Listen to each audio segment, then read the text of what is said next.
Welcome to the channel, guys. Welcome to Auntie D's TV. Now, guys, I have some interesting information to share, and I'd like you to comment. I like when you comment, man. Subscribers, those who are not yet subscribers, come on in, man.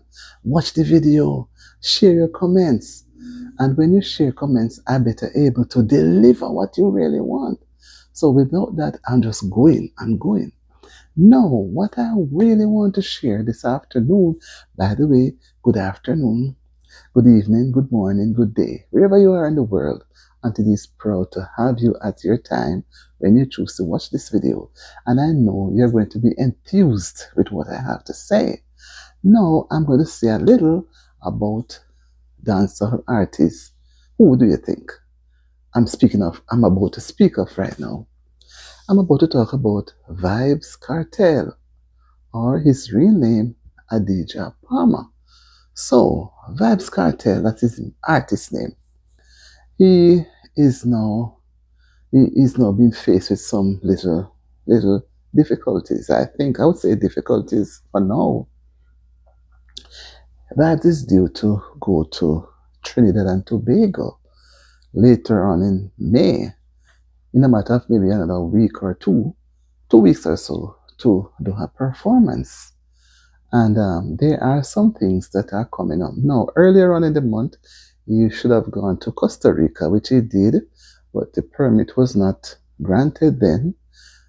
I don't know what went down between the promoter and who is to grant the permit, so they had to pay him. So they paid him and they refunded their money back to the persons who had bought tickets. That's what they said they would have done.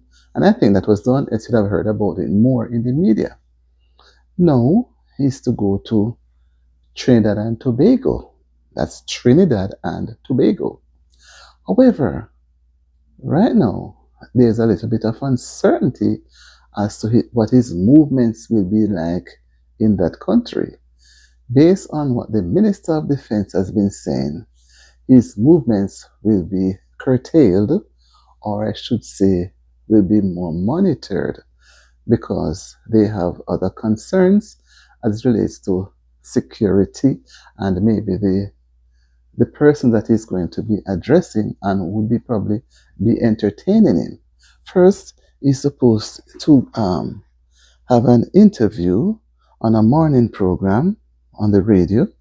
He's supposed to also have um, a local press, thing, drop-in thing on May 27th, and also is barred from participating in a meet and greet. And meet and greet is what attracts people to the show, right? He's barred from that. And he's supposed to meet with some youth at a youth center with some young people or at a school and talk about to meet with them at a cultural lunch. However, that also is barred, so he's not going to be allowed to make those addresses, right? And the cultural lunch would have been with the community leaders, who they may be, it was not said, but they say community leaders. And when I look at it also, the restrictions is going to cause him to, immigration wise, would not be healthy, because the persons are there, they want to meet him, but the authorities believe that because of his the incident that happened with him while he was in prison for 13 years, and according to them, he was not convicted on the grounds of merit. It was more or less on the grounds of technicality. That's what they are looking at, and they are looking at it to say that the Jamaican Appeal Court, they were more or less have to conform to what was handed down by the UK Privy Council. So maybe they're of a view that I think maybe they think that justice was not served enough, or they have doubts about his being released. So everybody have a little thing or two about that. So they are not sure they really want him to mingle or communicate on a level without being monitored. So they prefer to bar him. So his his movements there is going to be restricted. So that one-on-one meet and greet and maybe take pictures, that sort of thing, that's what meet and greet does. You can speak to the person on a one-on-one basis. That is not going to be allowed. So I am not sure. I don't know what to think. It's all out there. What to think if the show will be successful. It just may, because they may just get that chance to go. But I'm wondering, because the show will be it's supposed to be on the 31st of May. So basically, today is the 15th or so. So they'd have just a little over a week and a half, maybe. So I don't know. It seemed a bit awkward. I would say that as a member country within the Caribbean, where Jamaica is a part of the Caribbean countries, group of countries just the same, I'm thinking that they would have allowed him to be, comfortable within the region instead of limiting him. But you can't force a person to go against what their belief is. And maybe it was a group decision. I don't know. But I think that, if they have doubts, they could have taken it up at a different level so that they don't wait until when it's drawing close to the time. I don't know if it's a promoter's fault, but when it's drawing close to the time of the performances, that is when you see all these things coming up. And I don't think that's healthy for management. Management should always ensure that the way is clear before finalizing on any date and time, because the artist could have been booked for somewhere else. And at this late stage of it now, when things should be wrapping up, that's the time you're going to be told or heard that the movements are going to be restricted. And I think, I think based on what I've been seeing him doing, I think he would have been able to let them know that where he went is not the best.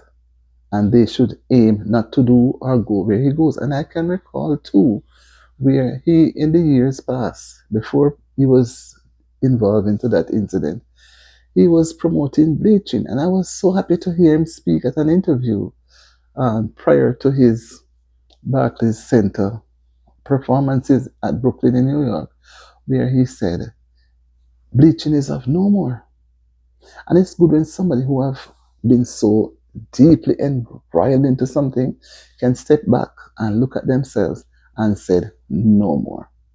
Personally, he knows what he has been through, maybe his health-wise, and he's not going to allow anybody else. So if he can come out and say that no more, no more, that means that the persons who are being encouraged to bleach to look different should take a stop and don't go any further with bleaching, right?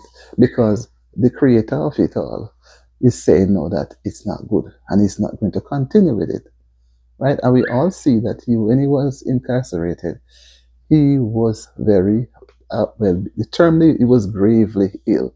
I, for one, didn't know he would have survived to be out. But God helped him and he kept saying God is the greatest. So he's out, right? He's out of it now and he looks to me to be improving, but I don't know internally. But looking at him, he seems to be improving. However, I believe in what we do, we must always give a second chance, because giving chances, even a second chance, can help to change that person right around 360 degrees. But condemning someone, putting them down, I don't see it helping. You have to help someone a more positive light. But one might say maybe the authorities think that what they are doing is positiveness towards the person and to the young people or to the entire country who may have an affection towards Vybz.